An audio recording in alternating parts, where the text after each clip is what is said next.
नमस्कार दोस्तों, स्वागत है आप सबका एक बार फिर से आपके अपने चैनल फैक्ट नॉलेज में। दोस्तों, जैसा कि आप सब जानते हैं कि हम लोग क्वेश्चन डिस्कस करते हैं पेडागोजी का, जो इम्पोर्टेंट क्वेश्चन होते हैं, जो आने की संभावना होती है और जिससे क्वेश्चन डेराइव्ड होकर फिर दोबारा बन सकते हैं, वैसे क्वेश्चन को हम डिस्कस करते हैं।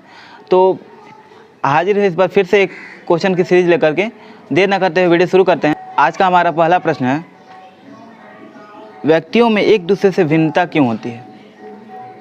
ऑप्शंस हैं हमारे, वातावरण के प्रभाव के कारण, ऑप्शन बी है जन्मजात विशेषताओं के कारण, ऑप्शन सी है वंशानुक्रम और वातावरण के बीच अन्योन्य क्रिया के कारण, और ऑप्शन डी है प्रत्येक व्यक्ति को उसके माता पिता से मिले जीनों के समुच्चय के भिन्न होने के कारण। ऑप्शन ज़्यादा हिंदी होने की वजह से आपको थोड़ा सा परेशानी हो सकती है, बट मैं कोशिश करूँगा बाई लैंग्वेज लेके चलने की, ताकि हिंदी और इंग्लिश वाले दोनों एडजस्ट हो सकें। इसका आंसर हो जाएगा ऑप्शन नंबर सी, यानी कि वंशानुक्रम और वातावरण के बीच अन्योन्य क्रिया के कारण। कैसे? यानी कि कोई भी किसी का भी अगर हेरिडिटी पे सिर्फ व्यक्ति की भिन्नता डिसाइड नहीं करती। मान लीजिए कि आप एक भाई ही एक दूसरे से भिन्न होते हैं। आप अपने बहन भाई वगैरह से सिमिलर दिखते हैं, उनका शक्ल सेम मिलती है, बालों का रंग सेम मिलता है, हाइट सेम है, ऐसा ज़रूरी तो नहीं है। उसका कारण क्या है? सिर्फ हेरिडिटी पे निर्भर करता है, ये भी नहीं हो सकता है, और सिर्फ वातावरण पे निर्भर करता है, ऐसा नहीं होता है। क्यों? क्योंकि आप देखते होंगे कि माता पिता कभी कभी लंबे होते हैं और बच्चे छोटे हो जाते हैं, और फिर कभी कभी होता है कि माता पिता नाटे हैं और बच्चे लंबे हो जाते हैं। क्यों? क्योंकि वो जीन पे निर्भर करता ही है। बालों का रंग, आँखों का रंग, ये सब जीन पे निर्भर करता है। लेकिन अगर मान लीजिए कभी कभी होता है कि बच्चे को एक्सरसाइज ना कराने की वजह से भी हाइट रुक जाती है, या फिर एक्सरसाइज अगर कराए हैं और प्रॉपर नहीं कराएं तो भी प्रॉब्लम हो जाती है। तो भिन्न व्यक्तिगत जो लोगों में भिन्नता होती है, उसका कारण हेरिडिटी और जो आसपास का इन्वायरमेंट है, उससे जो क्रिया होती, उनके बीच आपस में क्रिया होती है, उसका कारण है दोनों लोगों की भिन्नता का। अगले क्वेश्चन पे चलते हैं। इससे एक क्वेश्चन, ये क्वेश्चन प्रीवियस ईयर का है, इसमें से कुछ क्वेश्चन प्रीवियस ईयर से मैंने उठाए हैं। क्यों? क्योंकि आपको लग सके कि मैंने प्रीवियस ईयर के क्वेश्चन सॉल्व कर रहा हूँ। आप खुद से सॉल्व करेंगे तो आपको कॉन्फिडेंस आएगा, और मैं कोशिश कर रहा हूँ कि प्रीवियस ईयर के क्वेश्चन ही उठा करके आपको कराऊँ। पहले आपको प्रीवियस ईयर का क्वेश्चन कराऊँ। क्यों? इससे आपको क्या होगा कि आप जितने क्वेश्चन सॉल्व करोगे, आपको उतना कॉन्फिडेंट आएगा कि मैं अगर सीटेट का ही क्वेश्चन सॉल्व करूँगा तो मुझे लगेगा कि हाँ, मैंने सीटेट का क्वेश्चन सॉल्व किया। 2 क्वेश्चन सॉल्व किया तो 2 मैंने सॉल्व किया है। ठीक है, तो मैं कोशिश करूँगा आगे आपको प्रीवियस ईयर के क्वेश्चन कराऊँ बाई ईयर और सब्जेक्ट वाइज। अगला क्वेश्चन है, निम्नलिखित में से कौन सा व्यवहार बच्चे को अधिगम निर्योग्यता की पहचान करता है? इसका मतलब क्या है? अधिगम निर्योग्यता या अधिगम अक्षमता, लर्निंग डिसेबिलिटी इसको भी कहते हैं। ऑप्शंस हैं, ए मनोभाव का जल्दी बदलना, यानी मूड स्विंग्स। ऑप्शन बी अपमानजनक व्यवहार, किसी का डिसरिस्पेक्ट कर दिया, ये सारी चीज़ें। ऑप्शन सी बी को डी पढ़ना, वाच को 100 पढ़ना, 21 को 12 पढ़ना। और ऑप्शन डी है कम अवधान विस्तार और उच्च शारीरिक गतिविधि, यानी कि वो हाइपर एक्टिव बच्चा। ये कौन सा जो है अधिगम अक्षमता को दर्शाता है? इसका आंसर हो जाएगा बी को डी पढ़ना, वाच को 100 पढ़ना और 21 को 12 पढ़ना। कैसे? आपने पढ़ा होगा, जब आपने कोर्स किया होगा डीएलएड या बीएड जो भी, तो आपने पढ़ा होगा डिसलेक्सिया, डिसकैलकुलेसिया। तो जो डिसलेक्सिया होता है उसमें बच्चे को पढ़ने में दिक्कत होती है।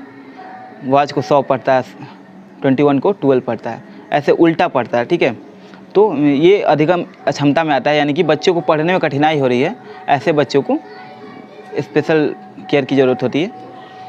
अगले क्वेश्चन पे पढ़ते हैं। अगला क्वेश्चन है हमारा, बाल केंद्रित शिक्षा शास्त्र का अर्थ है।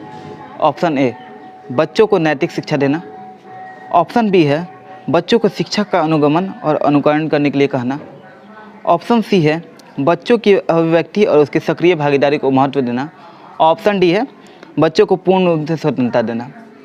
यानी कि चाइल्ड सेंटर एजुकेशन, इसका मतलब क्या हो गया? आंसर हो जाएगा हम लोग का सी, यानी कि बच्चों की अभिव्यक्ति और उनकी सक्रिय भागीदारी को महत्व देना। मतलब कि अगर चाइल्ड सेंटर हम लोग एजुकेशन कर रहे हैं तो बाकी सारी चीज़ें ठीक है, लेकिन बच्चों के महत्व देना, बच्चों की केंद्र में ही, उनको केंद्र में रहना चाहिए, ना कि आपको। टीचर को केंद्र में नहीं रखना है। वो जो कहे, वो जो टीचर कह रहे हैं वो बच्चों पे लागू नहीं होना चाहिए। बच्चे जो कह रहे हैं वो उसको समझ के आपको उसके अनुसार एक्टिविटी करानी है, उसके अनुसार उनको लर्निंग कराना है। अगला क्वेश्चन है हमारा, वंचित वर्ग की पृष्ठभूमि के बच्चों को शिक्षा प्रदान करने के लिए शिक्षक को चाहिए। हमारे ऑप्शंस हैं, ऑप्शन ए उन्हें बहुत सारे लिखित कार्य दें, ऑप्शन बी उनके बारे में अधिक जानकारी जुटाने का प्रयास करें और उन्हें अपनी कक्षा में होने वाली चर्चा में शामिल करें, ऑप्शन सी है उन्हें अलग कक्षा में बैठाएं, ऑप्शन डी है उन पर ध्यान न दें क्योंकि वे दूसरे शिक्षकों के साथ अंतःक्रिया नहीं कर सकते। हमने पिछले क्वेश्चन पे किया था कि लर्निंग कैसे होता है, तो अपने एज के ग्रुप के या फिर अपने से ज़्यादा एज ग्रुप के लोगों के साथ जो परस्पर क्रिया होती है उससे ही लर्निंग होता है। तो ये पिछले वीडियो में मैंने डिस्कस किया था। और ये क्वेश्चन है, वंचित वर्ग की पृष्ठभूमि के बच्चों को शिक्षा प्रदान करने के लिए क्या करना चाहिए।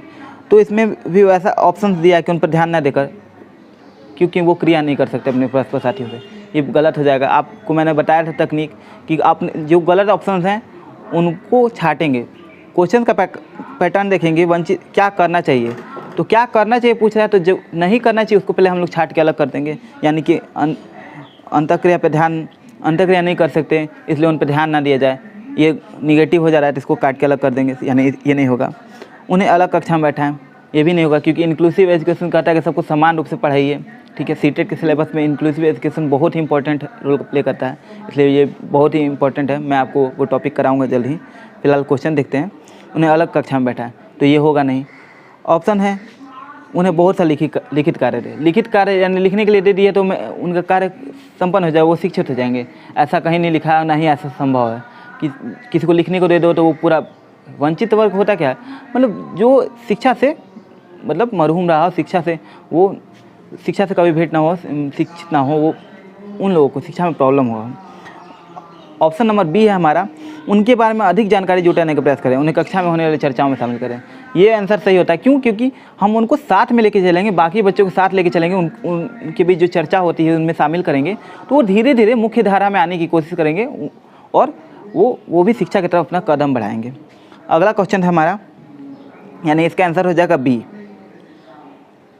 क्वेश्चन आप अपने स्क्रीन पे देखेंगे और इसकी PDF आपको टेलीग्राम चैनल पे मिल जाएगी। और हाँ, हमारे खबरी ऐप पे फैक्ट नॉलेज को फॉलो करना ना भूलें। फैक्ट नॉलेज पे आपको उस चैनल पे आपको खबरी ऐप पे इसकी ऑडियो मिल जाएगी।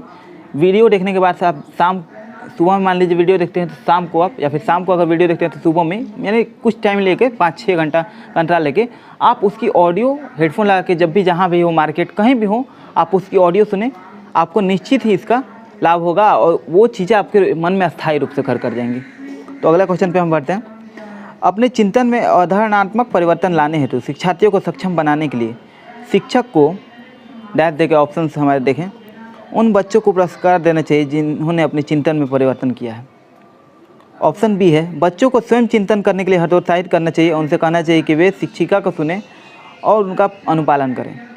ऑप्शन सी है, व्याख्यान के रूप में व्याख्या प्रस्तुत करें। ऑप्शन डी है, स्पष्ट और आश्वस्त करने वाली व्याख्या देनी चाहिए तथा शिक्षार्थियों के साथ चर्चा करनी चाहिए। अब यहाँ हम देख लेते हैं, इसका आंसर हो जाएगा डी, स्पष्ट और आश्वस्त करने वाली व्याख्या देनी चाहिए और शिक्षार्थियों के साथ चर्चा करनी चाहिए। क्वेश्चन क्या था कि चिंतन में अवधारणात्मक परिवर्तन करने के लिए शिक्षार्थियों को सक्षम बनाने के हेतु क्या करना चाहिए। तो देखिए, सिर्फ व्याख्यान देना सोल्यूशन नहीं है। व्याख्यान तो दिए, मान लीजिए कि कोई टॉपिक मैं बच्चों को पढ़ा रहा हूँ, तो बच्चों को जैसे मैं ही आपको पढ़ा रहा हूँ, मैं आपको बताना चाहता हूँ कि मैं जल्द ही लाइव क्लास शुरू करने वाला हूँ ताकि मैं आपके साथ इंटरेक्ट हो सकूँ। लाइव में इंटरेक्ट होऊंगा आपसे, तो आपके जो प्रॉब्लम होंगे, आपके तैयारी करने में जो प्रॉब्लम्स हो रही हैं वो मैं आपका जानूंगा, उसको सोल्यूशन तुरंत बताने की कोशिश करूँगा ताकि हम लोग के बीच एक रिलेशन स्थापित हो, वो मेरी बातें आप तक पहुँच सके, मैं जो समझाना चाह रहा हूँ आप तक पहुँचे और आपकी जो प्रॉब्लम है वो मैं समझ सकूँ और उसका निदान कर सकूँ। अभी तो फ़िलहाल मैं रिकॉर्डेड वीडियो आपको प्रोवाइड कर रहा हूँ। क्यों? क्योंकि फ़िलहाल आप पहले इनिशिएट कर सको, शुरू कर सको, आपको वीडियोज़ पसंद आती है कि नहीं। अगर आपको वीडियोज़ पसंद आती है और आप कमेंट करके अगर आप बताओगे कि हाँ सर लाइव क्लासेज लीजिए, तो मैं लाइव क्लासेज शुरू करूँगा, आपकी समस्याओं का भी समाधान भी करूँगा और वीडियो मैं PDF तो प्रोवाइड करूँगा ही, पर उसके अलावा आपको लाइव क्लासेज प्रोवाइड किया जाएगा जिससे कि आप हमसे डायरेक्ट जुड़ सकें। तो यहाँ पे भी वही कह रहा है कि बच्चों में उनकी अवधारणा परिवर्तन करनी है, तो सिर्फ व्याख्या देने से नहीं। मैं बच्चों किसी को पढ़ाना चाहूँगा तो मैं सिर्फ एक तरह से फ्लो हो जाएगा, एक तरफ से फ्लो, यानी कि सिर्फ मैं ही पढ़ाऊँगा, उधर से कुछ नहीं आएगा। अगर हम मुझे अवधारणा परिवर्तन करना है तो क्या करना होगा, मैं पढ़ाऊँ, मैं बोल रहा हूँ, मैं बता रहा हूँ कोई टॉपिक को, फिर उसके से उनका सुझाव लूँगा, वो क्या चाहते हैं, इस पर चर्चा होगी, डिस्कस होगी, इससे उनकी अवधारणा चेंज होगी, इसके बारे में जो उनका सोच है वो चेंज होगा। अगला क्वेश्चन, बच्चे के समाजीकरण में परिवार डैश भूमिका निभाता है। ऑप्शन है हमारे कम महत्वपूर्ण, ऑप्शन बी है रोमांचकारी, ऑप्शन सी है मुख्य, ऑप्शन डी है गौड़। इसके आंसर में किसी को डाउट नहीं होगा, मेरे ख्याल से तो इसका आंसर ऐसा आंख बंद करके भी लगा सकते हो, क्योंकि सबको जानता है कि बच्चे के जो समाजीकरण है यानी सोशलाइजेशन में इसमें परिवार की भूमिका एकदम महत्वपूर्ण है। बिना परिवार के बच्चे एक बच्चे के लिए, छोटे बच्चे के लिए उसका परिवार ही उसका समाज होता है, उसका परिवार ही उसका समाज होता है। फिर जब थोड़ा बड़ा होता है वो बाहर उसके जो सोसाइटी है उससे इंट्रोड्यूस करने का काम कौन करता है, परिवार करता है। वो विद्यालय जाता है या कहीं भी अपने मोहल्ले वगैरह में जाता है, बाहर दुनिया देखता है, उसको कौन कराता है, उसके परिवार के लोग कराते हैं। तो बच्चे के समाजीकरण में कौन इंपॉर्टेंट होता है, परिवार की भूमिका। परिवार जैसा होगा, आप देखते हैं कि एक परिवार जैसा होगा वैसे ही बच्चे जो है धीरे धीरे उनमें विकसित होगा, उनका लक्षण, उनके सोच वैसे ही विकसित होगी। तो बच्चे के समाजीकरण में परिवार की भूमिका एकदम महत्वपूर्ण है, इसे नकारा नहीं जा सकता। पूरी तरह से निर्भर ऐसा भी नहीं कहा जा सकता, लेकिन महत्वपूर्ण है, भूमिका है। ये भी क्वेश्चन सीटेट प्रीवियस ईयर का है। जटिल परिस्थिति को संसाधित करने में शिक्षक बच्चों की सहायता कर सकता है। इसका ऑप्शन है ए प्रतियोगिता को बढ़ावा देकर और सबसे पहले कार्य पूरा करने वाले बच्चों को पुरस्कार देकर, ऑप्शन बी है कोई भी सहायता न देकर जिससे बच्चे अपने आप निर्वाह करना सीखें, ऑप्शन सी है उस पर भाषण देकर, और डी है कार्य को छोटे हिस्सों में बांटने के बाद निर्देश लिखकर। क्वेश्चन क्या था कि जटिल परिस्थिति को संसाधित करने में शिक्षक बच्चों की सहायता कैसे करेगा, यानी कि कोई मुश्किल परिस्थिति है उसको करने के लिए, उसको निपटाने के लिए कैसे बच्चों को शिक्षक सहायता कर सकता है, ये चीज़ सिखाना हो तो कैसे सिखाएगा। तो इतने सारे ऑप्शंस हैं, आपने सुना होगा, लेकिन इसका करेक्ट आंसर है कार्य को छोटे हिस्से में बांटने के बाद निर्देश लिखकर। यानी कि जो एक वर्क है उसको छोटे छोटे पार्ट में डिवाइड कर दीजिए जिससे कि जटिल कार्य सरल हो जाए। अब एक बार आपने लिख दिया और उसके बाद आपने नोटिस चिपका ही दिया या फिर लिख दिया कि उसका इंस्ट्रक्शन लिख दिया, तो प्रॉब्लम हो जाएगी, बच्चे समझ नहीं पाएंगे या बच्चे कर नहीं पाएंगे। और आपने उस कार्य को छोटे छोटे हिस्से में बांट दिया, प्रत्येक जो हिस्सा है उसके लिए अलग अलग निर्देश लिख दिया, तो बच्चे उस कार्य को समझ पाएंगे और कर पाएंगे। अगला क्वेश्चन है हमारा, निम्नलिखित में से कौन सी स्थिति बाल केंद्रित कक्षा कक्ष को प्रदर्शित कर रही है, यानी चाइल्ड सेंटर क्लास को कौन सा परिस्थिति प्रदर्शित कर रहा है, यही बस इस क्वेश्चन में पूछा है। ऑप्शन देखेंगे हम। ऑप्शन ए है एक कक्षा जिसमें शिक्षिका नोट लिखा देती है और शिक्षार्थियों से उन्हें याद करने को कहा जाता है, यानी कि एक क्लास है जिसमें टीचर जो है नोट लिखवा दिया जाता है और याद करने को कहा जाता है, सिंपल है। एक कक्षा जिसमें पाठ्य पुस्तक एकमात्र संसाधन होता है जिसका संदर्भ शिक्षिका देती है। ऑप्शन हमारा सी हो जाएगा, एक कक्षा जिसमें शिक्षार्थी समूहों में बैठे हैं, यानी ग्रुप में बैठे हैं और शिक्षिका बारी बारी से प्रत्येक समूह में जा रही है। और ऑप्शन डी हो जाएगा हमारा, एक कक्षा जिसमें शिक्षार्थियों का व्यवहार शिक्षिका द्वारा दिए जाने पुरस्कार और दंड से संचालित होता है। क्वेश्चन क्या था हमारा, निम्नलिखित में से कौन सी स्थिति चाइल्ड सेंटर क्लास को प्रदर्शित कर रहा है। इसका आपने इतने सारे ऑप्शन चुने, इसमें करेक्ट आंसर क्या होगा, देखिए इसका करेक्ट आंसर होगा सी, यानी कि एक कक्षा जिसमें शिक्षार्थी समूह में बैठे हों, ग्रुप्स में अलग अलग बैठे हों और शिक्षिका बारी बारी से प्रत्येक समूह जा रही है। कैसे, क्योंकि अगर ग्रुप में बैठेंगे तो ग्रुप में एक्टिविटी करेंगे, वो अलग अलग एक्टिविटी कर रहे हैं, वो चाइल्ड सेंटर हो गया। शिक्षिका हर समूह के पास जा रही है, उनकी समस्या, अगर कोई समस्या है तो उनको सॉल्व करने की कोशिश करेगी और वो उसको सॉल्व करेगी, उससे संबंधित जो है प्रॉब्लम होगा या फिर उनकी जो डाउट्स है क्लियर करेगी, ना कि बच्चे शिक्षक के पास आएंगे। बच्चे अगर शिक्षक के पास आएंगे तो वो चाइल्ड सेंटर्ड हो गया। मान लीजिए कोई बच्चे कमज़ोर हैं तो वो संकोच करेंगे, वो आना नहीं चाहेंगे शिक्षक के पास कि नहीं, मैं कुछ जानते हैं, बच्चे सोचते हैं, डरते हैं शिक्षक के पास आने से। तो एक चाइल्ड सेंटर्ड जो क्लास होता है उसका सबसे मेन लक्षण क्या है कि शिक्षक जो है बच्चों के पास जाते हैं, वो सॉल्व करते हैं उसके प्रॉब्लम को। आंसर यहाँ सी हो जाएगा। तो हमारा अगला क्वेश्चन है, एक बच्ची कहती है धूप में कपड़े जल्दी सूख जाते हैं, वह डैश की समझ को प्रदर्शित कर रही है। इसका मतलब क्या हुआ, आपने क्वेश्चन समझ लिया, ये बच्ची कह रही है धूप में कपड़े जल्दी सूख जाते हैं, तो उसकी समझ क्या प्रदर्शित कर रही है। ऑप्शन है ए प्रतीकात्मक विचार, ऑप्शन बी है अहम केंद्रित चिंतन, ऑप्शन सी है कार्य कारण, ऑप्शन डी है विपर्य चिंतन। इसका आंसर हो जाएगा कार्य कारण। मतलब धूप में धूप में बच्ची कहती है कि धूप में कपड़े जल्दी सूख जाते हैं, वह किस चीज़ को कर रही है, यानी कि धूप में जो है इवेपोरेशन होता है वो इस चीज़ को समझती है और यही कारण बताना चाहिए कि धूप में इवेपोरेट हो जाएगा तो कपड़े जल्दी सूख जाएंगे। तो ये क्वेश्चन कैसा किससे संबंधित है? कार्य कारण से। ठीक है, अगला क्वेश्चन में पढ़ते हैं हम। भाषा विकास के लिए प्रारंभिक बचपन ऑप्शन डैश दे करके है। ए कम महत्वपूर्ण, ऑप्शन बी है ज़्यादा महत्वपूर्ण, ऑप्शन सी है अति संवेदनशील और ऑप्शन डी है निरपेक्ष। यहाँ आंसर हो जाएगा सी अति संवेदनशील। भाषा के विकास के लिए बचपन जो है अति संवेदनशील है। क्यों? क्योंकि बच्चे को अगर हम लोग जैसे कुछ जगह पे आप देखते होंगे कि बच्चे देर से सीखते हैं बोलना। क्यों? कुछ बच्चे जल्दी सीख जाते हैं। क्यों? क्योंकि वो देखते हैं अपने आसपास बच्चे लोगों को अपने पेरेंट्स को, अपने घर वालों को जल्दी जल्दी बोलते देखेंगे तो शुरू से ही बचपन से सीखते बोलते देखेंगे तो वो जल्दी सीखना शुरू करते हैं, उनमें भाषा का विकास जल्दी होता है। अगर आप किसी बच्चे को किसी ऐसे जगह पर रख दे जहाँ कोई बोलता ही ना हो तो वो बोलना सीखेगा ही नहीं। क्यों? क्योंकि उसमें भाषा का विकास क्यों नहीं होगा? क्योंकि उसने देखा ही नहीं है बोलना, तो वो बोलना कैसे सीखेगा? तो भाषा विकास के लिए बचपन बहुत ज़रूरी है, क्योंकि बचपन में ही वो भाषा जो है अर्जित करते हैं, वो सीखते नहीं हैं। वो बोलते देखा सीख लिया। किसी को भी बोलते देखा, मान लीजिए कि मैं बिहार में रहता हूँ तो बिहारी कोई भोजपुरी भाषा बोल रहा है, भोजपुरी सीख लिया। कोई मान लीजिए बंगलौर में रह रहा है तो, या फिर कोई कनाडा में रहता है तो वहाँ पे इंग्लिश ये कर रहा है। मतलब कहीं भी कोई कहीं भी रहता हो, अमेरिकन वाले इंग्लिश सीखेंगे। क्योंकि एक यहाँ का बच्चा अगर हिंदी भाषी क्षेत्र से है तो हिंदी सीखेगा, अगर तमिल क्षेत्र से है तमिल सीखेगा। विदेशों में बच्चे इंग्लिश बचपन छोटे छोटे बच्चे इंग्लिश बोलते हैं। क्यों? क्योंकि उन्होंने बचपन से ही इंग्लिश बोलते सीखा है, देखा है, तो वो वही सीखेंगे। अगर उनसे बोला जाए कि हिंदी बोलो तो हिंदी बोलेंगे नहीं, क्योंकि उन्होंने बचपन अपना इंग्लिश देखते हुए, इंग्लिश बोलते हुए अपने बिता दिया, तो वही चीज़ें अर्जित कर लेते हैं, सीखते नहीं हैं।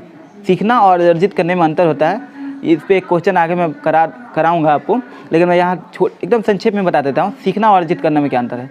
अर्जित करना जो देख लेते हैं करके, अनुकरण करके, जैसे कि मान लीजिए हिंदी भाषी क्षेत्र से वो बच्चा देख रहा है, सीख लिया। और जैसे कि मुझे एफर्ट लगा के कोई चीज़ सीखना पड़े, जैसे कि मैं इंग्लिश का क्लास करने जा रहा हूँ, स्पोकन की क्लास करने जा रहा हूँ, तो मैं इंग्लिश सीखूंगा अगर, तो क्लास में जाके करूँगा, मेरे टीचर कराएंगे, तो मैंने अर्जित नहीं किया, वो मुझे सीखना पड़ा। ठीक है, एफर्ट लगाना पड़ा, ज़्यादा एक्स्ट्रा एफर्ट, तो वो चीज़ें सीखना हुआ। ठीक है, दोनों में अंतर है। और इससे क्वेश्चंस भी आते हैं, अर्जित क्या करना क्या हुआ या फिर सीखना क्या हुआ, इससे क्वेश्चन आते हैं सीटेट में। तो दोस्तों चलिए, क्वेश्चन हमारा यहीं समाप्त होता है, क्वेश्चन आंसर। मिलते हैं अगले वीडियो में, तब तक के लिए इजाज़त दीजिए। नमस्कार, जय हिंद, वंदे मातरम।